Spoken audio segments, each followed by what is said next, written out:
Və digər tərəfdən bizim beynimizin daha bir maraqlı xüsusiyyəti var. Beynimizdə dopamin adlı bir maddə ifraz olunur. Bu maddə xoşbəxtlik hormonudur. Müəyyən davranışlardan sonra ifraz olunan bu maddə sayəsində biz özümüzü daha gümrah, daha gözəl, daha xoşbəxt hiss edirik. Baxmayaraq ki, bu hissiyat uzun müddət davam eləmir, amma buna rəğmən biz bu hissiyatı daim hiss etmək istəyirik və bunu hətta yemək yeyəndən sonra da hiss edirik. Ancaq digər tərəfdən bu dopamin, xoşbəxtlik hormonu bizim bədənimizdə insan orqanizminin asılılığa meylliliyinə də səbəb olur. Necə?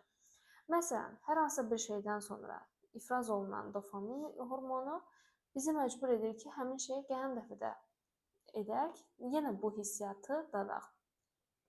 Və eləcə də telefonla oynamaq, telefon bağımlılığı da eyni prosesi beyində, eyni prosesə səbəb olur. Belə ki, telefona baxan uşaq, bu misalda uşaqdan danışıram, ancaq bu dediklərim böyüklərə də aiddir.